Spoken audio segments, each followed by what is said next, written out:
Hello ಎಲ್ಲರಿಗೂ ನಮಸ್ಕಾರ. Welcome back to my channel. ನಾನು ಇವತ್ತು ತುಂಬಾ ಸುಲಭವಾಗಿ ಸೊಪ್ಪು ಸಾಂಬಾರು ಅಥವಾ ಮೊಷಪ್ ಸಾಂಬಾರು ಹೇಗ್ ಮಾಡೋದು ಅಂತ ತೋರಿಸ್ತಾ ಇದ್ದೀನಿ. ಯಾರೆಲ್ಲ ನನ್ನ ವಿಡಿಯೋನ ಫಸ್ಟ್ ಟೈಮ್ ನೋಡ್ತಾ ಇದ್ದೀರಾ ಅವರೆಲ್ಲರೂ ಕೂಡ ಸಬ್ಸ್ಕ್ರೈಬ್ ಮಾಡ್ಕೊಂಡು ಅದ್ರ ಪಕ್ಕದಲ್ಲಿರುವಂತ ಬೆಲ್ ಐಕನ್ ಹಾಲ್ ಅಂತ ಸೆಲೆಕ್ಟ್ ಮಾಡಿದ್ರೆ ನಾನು ಹಾಕಿರುವಂತ ವಿಡಿಯೋಸ್ ಎಲ್ಲ ಫಸ್ಟ್ ನಿಮಗೆ ಬರುತ್ತೆ. ನೀವು ಕೂಡ ಮನೆಯಲ್ಲಿ ಟ್ರೈ ಮಾಡಬಹುದು. ತುಂಬಾ ಸಿಂಪಲ್ ಮತ್ತು ಈಸಿಯಾಗಿರುವಂತ ರೆಸಿಪೀಸ್ ಮಾಡಿರ್ತೀನಿ. ಬಿಗಿನರ್ಸ್ ಕೂಡ ತುಂಬಾ ಈಸಿಯಾಗಿ ಮಾಡುವಂತ ಸಾಂಬಾರು, ಸೊಪ್ಪು ಸಾಂಬಾರು, ಮೊಷಪ್ ಸಾಂಬಾರು. ಇದು ತುಂಬಾ ಟೇಸ್ಟಿ ಆಗಿರುತ್ತೆ ಅಂತ ನಿಮ್ಗೆ ಎಲ್ಲರಿಗೂ ಕೂಡ ಗೊತ್ತಿರುತ್ತೆ. ಮುದ್ದೆ ಜೊತೆ ಆಗಿರ್ಬೋದು, ಚಪಾತಿ, ಅನ್ನ, ದೋಸೆ, ಇಡ್ಲಿ ಎಲ್ಲ ಕೂಡ ತುಂಬಾ ಚೆನ್ನಾಗಿರುತ್ತೆ. ಎಲ್ಲ ಜೊತೆನೂ ಅನ್ಬೋದು.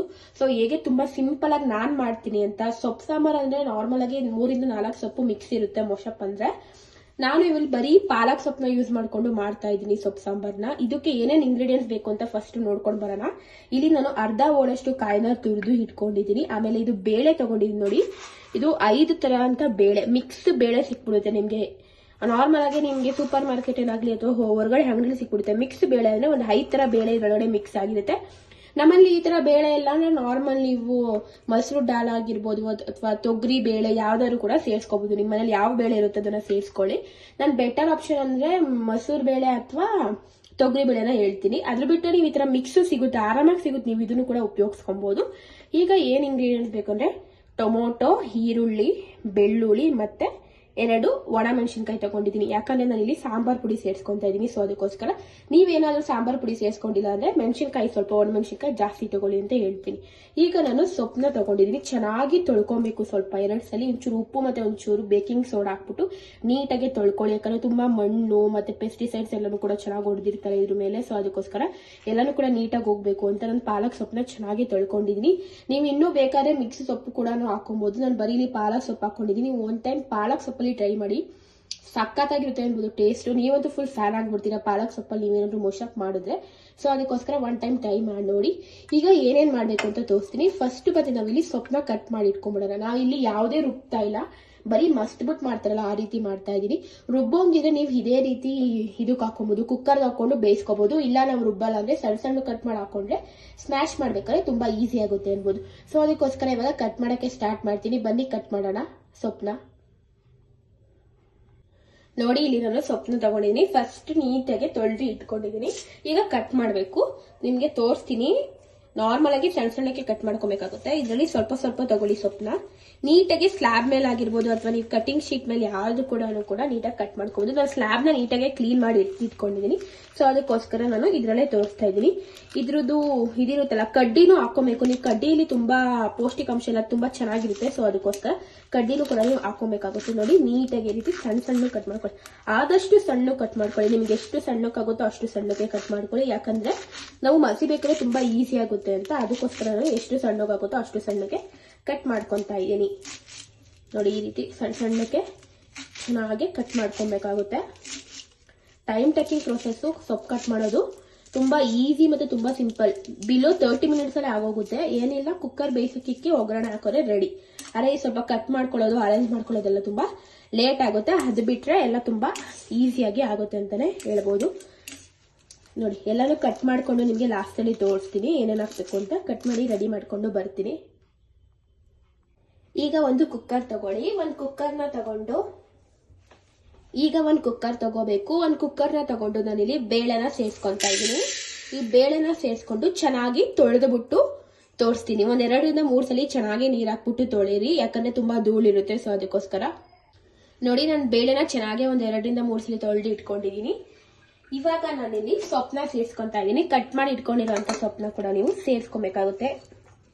ಚೆನ್ನಾಗಿ ಸೇರಿಸ್ಕೊಳ್ಳಿ.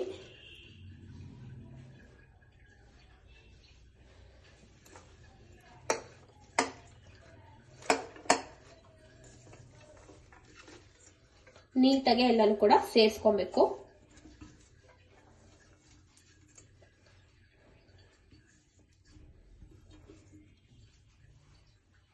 ಸೇರಿಸ್ಕೊಂಡ ನಂತರ ನಾನಿಲ್ಲಿ ಟೊಮೊಟೊನ ಸೇರಿಸ್ಕೊಂತಾ ಇದ್ದೀನಿ. ಉದ್ದುದ್ದಕ್ಕೆ ಕಟ್ ಮಾಡ್ಕೊಂಡಿದ್ದೀನಿ. 2 ಟೊಮೊಟೊ, 2 ಈರುಳ್ಳಿ ಮೀಡಿಯಂ ಸೈಜ್ದು ಮತ್ತೆ 1 ಬೆಳ್ಳುಳ್ಳಿ. ಸಿಪ್ಪೆ ತೆಗೆದು ಕೂಡ ಸೇರಿಸ್ಕೊಬಹುದು ಅಥವಾ ಸಿಪ್ಪೆ ಸಮೇತ ಕೂಡ ನೀವು ಸೇರಿಸ್ಕೊಬಹುದು.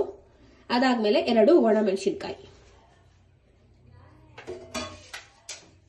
ನಂತರ ನಾನಿಲ್ಲಿ ಕಾಯಿ ತುರಿನ ಸೇರಿಸ್ಕೊಂತಾ ಇದ್ದೀನಿ. ತುರಿದು ನೀಟಾಗಿ ಇಟ್ಕೊಂಡಿದ್ನಲ್ಲ ಅದನ್ನು ಕೂಡ ಸೇರಿಸ್ಕೊಂತಾ ಇದ್ದೀನಿ ಡೈರೆಕ್ಟ್. ಏನಂದ್ರೆ ಬೇಯಿಸಕ್ಕೆ ಸೇರಿಸ್ಕೊಂತಾ ಇದೀನಿ. ನೀವಿಲ್ಲ ನಾನು ಲಾಸ್ಟ್ ಅಲ್ಲಿ ಸೇರಿಸ್ಕೊಂತೀನಿ ಅಂದ್ರೆ ಲಾಸ್ಟ್ ಅಲ್ಲಿ ಕೂಡ ನೀವು ಸೇರಿಸ್ಕೋಬಹುದು. ನಂತರ ನಾನಿಲ್ಲಿ ರುಚಿಗೆ ತಕ್ಕಷ್ಟು ಉಪ್ಪನ್ನ ಸೇರಿಸ್ಕೊಂತಾ ಇದ್ದೀನಿ. ನಂತರ ಬೇಯಕ್ಕೆ ಎಷ್ಟು ಬೇಕೋ ಅಷ್ಟು ನೀರು ಸೇರಿಸ್ಕೊಳ್ಳಿ. 1 ಲೋಟ ಅಷ್ಟು ನೀರು ಸೇರಿಸ್ಕೊಂತಾ ಇದ್ದೀನಿ. ನೀವು ಇನ್ನು ಬೇಕಾದ್ರೆ ನೀರ್ನ ಸೇರಿಸ್ಕೊಬಹುದು, ನೋಡ್ಕೊಂಡು ನೀರ್ನ ಸೇರಿಸ್ಕೊಳ್ಳಿ ಅಂತ ಸೇರಿಸ್ಕೊಳ್ಳಿ. ನಾನಿಲ್ಲಿ 1 ಲೋಟ ಅಷ್ಟು ನೀರ್ನ ಸೇರಿಸ್ಕೊಂಡಿದ್ದೀನಿ. ನೀವು ತಗೋಬೇಕಾಗುತ್ತೆ. ಚೆನ್ನಾಗಿ ಸೊಪ್ಪು ಬೇಳೆ ಎಲ್ಲಾನು ಕೂಡ ಚೆನ್ನಾಗಿ ಬೇಯಬೇಕು. ಸೊ ಅದಕ್ಕೋಸ್ಕರ 2 ರಿಂದ 3 ವಿಷಲ್ ತಗೋಬೇಕು. ಈಗ ನಾನು ಫಸ್ಟ್ ಗ್ಯಾಸ್ನ ಹಚ್ಕೊಳ್ಳಿ. ನೀವು ಗ್ಯಾಸ್ನ ಹಚ್ಕೊಂಡು 2 ರಿಂದ 3 ವಿಷಲ್ ಬರೋ ರೀತಿ ಚೆನ್ನಾಗಿ ಬೇಯಿಸ್ಕೊಬೇಕಾಗುತ್ತೆ. ಕುಕ್ಕರ್ 2 ರಿಂದ 3 ವಿಷಲ್ ಬರಬೇಕು, ಆವಾಗ ಚೆನ್ನಾಗಿ ಬೇಯುತ್ತೆ. ಸೊ ಅದಕ್ಕೋಸ್ಕರ 2 ರಿಂದ 3 ವಿಷಲ್ ಬರೋ ರೀತಿ ಚೆನ್ನಾಗಿ ಬೇಯಿಸ್ಕೊಳ್ಳಿ, ಹೈ ಫ್ಲೇಮ್ ಅಲ್ಲಿ ಇಟ್ಕೊಂಡು. ನಾನು ರೆಕಮೆಂಡ್ ಮಾಡೋದು 3 ವಿಷಲ್ನ ಮಾಡ್ಕೊಂಡ್ರೆ ತುಂಬಾ ಒಳ್ಳೇದು, ಯಾಕಂದ್ರೆ ಸೊಪ್ಪೆಲ್ಲ ಕೂಡ ಚೆನ್ನಾಗಿ ಬೇಯುತ್ತೆ. ಸೊ ಅದಕ್ಕೋಸ್ಕರ 3 ವಿಷಲ್ ಬಂದ್ಮೇಲೆ ನಿಮ್ಗೆ ಪ್ರೆಷರ್ ಹೋಗ್ಮೇಲೆ ಹೇಗಿರುತ್ತೆ ಅಂತ ನಿಮ್ಗೆ ತೋರಿಸ್ತೀನಿ. ನೋಡಿ ಇವಾಗ ತೆಗಿತಾ ಇದ್ದೀನಿ. ವಿಷಲ್ ಎಲ್ಲಾನು ಕೂಡ ಚೆನ್ನಾಗಿ ಬಿಟ್ಟಿತ್ತು ನೋಡಿ. ಸೊಪ್ಪೆಲ್ಲಾನು ಕೂಡ ತುಂಬಾ ಸಖತ್ತಾಗಿ ಬೆಂದಿದೆ ಅನ್ಬೋದು. ಬೆಂದಿರೋಂತ ಸೊಪ್ಪನ್ನ ಇವಾಗ ತೋರಿಸ್ತಾ ಇದ್ದೀನಿ ನೋಡಿ. ಈ ರೀತಿ ಚೆನ್ನಾಗಿ ಬೆಂದಿದೆ ಸೊಪ್ಪೆಲ್ಲಾನು ಕೂಡ. ನಾನು ನೀರು ಸ್ವಲ್ಪ ಕಮ್ಮಿ ಹಾಕಿದೆ, ಯಾಕಂದ್ರೆ ಎಲ್ಲ ಲೀಕ್ ಆಗ್ಬಿಡುತ್ತೆ ಅಂತ. ಸೊ ಅದಕ್ಕೋಸ್ಕರ ಇವಾಗ ಸ್ಮ್ಯಾಶ್ ಮಾಡ್ಬೇಕು ಚೆನ್ನಾಗಿ. ಸ್ಮ್ಯಾಶ್ ಇರುತ್ತೆ, ಮಸಿಯೋದು ಅಂತಾರಲ್ಲ, ಮಸಿಯೋದ್ರಿಂದ ಉಪಯೋಗಿಸ್ಕೊಂಡು ಮಾಡ್ಕೊಬಹುದು ನೋಡಿ. ಚೆನ್ನಾಗಿ ಮಸ್ತಿ ತೋರಿಸ್ತೀನಿ ನಿಮ್ಗೆ. ಚೆನ್ನಾಗಿ ಮಸಿರಿ ಈ ರೀತಿ ಸಿಗುತ್ತೆ. ಮಸಿಯೋದ್ರೆ ಚೆನ್ನಾಗಿ ಮಸ್ತಿಬಿಟ್ಟು ಒಗ್ಗರಣೆ ಹಾಕಿದ್ರೆ ರೆಡಿ ನಮ್ಮ ಸಾಂಬಾರ್ ಮೊಸಪ್ಪು. ನೀವು ರುಬ್ಕೊಳಕ್ ಇಷ್ಟಪಡ್ತೀನಿ ಅಂದ್ರೆ ರುಬ್ಕೊಬಹುದು, ಇಲ್ಲ ನಂಗೆ ರುಬ್ಕೊಳಕ್ಕೆಲ್ಲ ಬೇಡ, ನಂಗೆ ಹಂಗೆ ಫ್ಲೇವರು ಸೊಪ್ಪಿಂದೆಲ್ಲ ಹಂಗಂಗೆ ಬೇಕು ಅಂದ್ರೆ ಈ ರೀತಿ ಮಾಡ್ಕೊಬೇಕಾಗುತ್ತೆ ನೀವು ಅಷ್ಟೇ. ಚೆನ್ನಾಗಿ ನಾನು ಮಸಿತಾ ಇದ್ದೀನಿ. ನಿಮ್ಗೆ ಎಷ್ಟು ಸಾಧ್ಯ ಆಗುತ್ತೋ ಅಷ್ಟು ಮಸಿರಿ. ಅದಕ್ಕೆ ನಾನು ಹೇಳೋದು ಸೊಪ್ಪನ್ನ ಸಣ್ಣ ಸಣ್ಣ ಕಟ್ ಮಾಡ್ಕೊಂಡ್ರೆ ಮಸಿಬೇಕಾದ್ರೆ ಈಸಿ ಆಗುತ್ತೆ. ಸೊ ಅದಕ್ಕೋಸ್ಕರ ಮಸ್ತ್ಬಿಟ್ಟು ನಾನು ನಿಮ್ಗೆ ತೋರಿಸ್ತೀನಿ ನೋಡಿ. ಮಸ್ತಿರೋದೆಲ್ಲನೂ ಕೂಡ ರೆಡಿ ಆಯ್ತು. ಇವಾಗ ಒಗ್ಗರಣೆ ಹಾಕೋಣ. ಹಚ್ಕೊಬೇಕಾಗುತ್ತೆ. ಹಚ್ಕೊಂಡು ನೀವು ಯಾವ ಪ್ಯಾನ್ ಅಲ್ಲಿ ಇಟ್ಕೊಬಹುದು, ಅಥವಾ ಪಾತ್ರೆ, ಪ್ಯಾನ್ ಅಥವಾ ಕುಕ್ಕರ್, ಯಾವ್ದು ನಿಮ್ಮ ಮನೆಯಲ್ಲಿ ಉಪಯೋಗಿಸ್ತಿರೋ ಸಾಂಬಾರ್ ಮಾಡಕ್ಕೆ ಅದನ್ನ ನೀವು ಇಟ್ಕೊಳ್ಳಿ. ನಾನು ಆಲ್ಮೋಸ್ಟ್ ಈ ರೀತಿ ಇಟ್ಕೊಂಡೆ ಮನೆಯಲ್ಲಿ ಮಾಡುವಂತದ್ದು. ಈಗ ನಾನು ಎಣ್ಣೆ ಹಾಕ್ತಾ ಇದ್ದೀನಿ ಒಗ್ಗರಣೆಗೆ. ಎಣ್ಣೆ ಹಾಕಿ ಒಗ್ಗರಣೆಗೆ ಎಷ್ಟು ಬೇಕೋ ಅಷ್ಟು ಎಣ್ಣೆನ ಸೇರಿಸ್ಕೊಂಡು ಸಾಸಿವೆ ಚಟಪಟ ಅಂದ್ಮೇಲೆ ಕರ್ಬೇವಿನ ಸೊಪ್ಪು ಹಾಕ್ಬೇಕಾಗುತ್ತೆ. ಕರ್ಬೇವಿನ ಸೊಪ್ಪನ್ನ ಚೆನ್ನಾಗಿ ತೊಳ್ಕೊಂಡು ಸೇರಿಸ್ಕೊಂತ ಇದ್ದೀನಿ.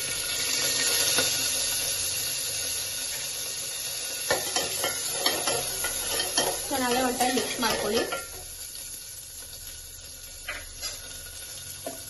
ನಂತರ ಸ್ಮ್ಯಾಶ್ ಮಾಡಿರುವಂತ ಸೊಪ್ಪನ್ನ ಸೇರಿಸ್ಕೊಬೇಕು.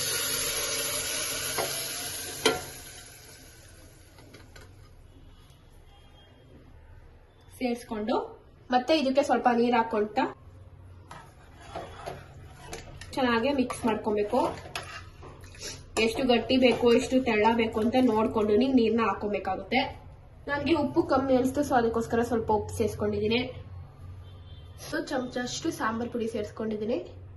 ನಿಮ್ಮ ಮನೇಲಿ ಎಷ್ಟು ಕ್ವಾಂಟಿಟಿ ಜನ ನೋಡ್ಕೊಂಡು ನೀವು ಸಾಂಬಾರ್ ಪುಡಿ ಸೇರಿಸ್ಕೊಳ್ಳಿ. ಇಲ್ಲಿ 2 ಸ್ಪೂನ್ ಸಾಂಬಾರ್ ಪುಡಿನ ಸೇರಿಸ್ಕೊಂಡಿದ್ದೀನಿ. ಸೇರಿಸ್ಕೊಂಡು ಒನ್ ಟೈಮ್ ಚೆನ್ನಾಗಿ ಮಿಕ್ಸ್ ಮಾಡ್ಕೊಬೇಕಾಗುತ್ತೆ.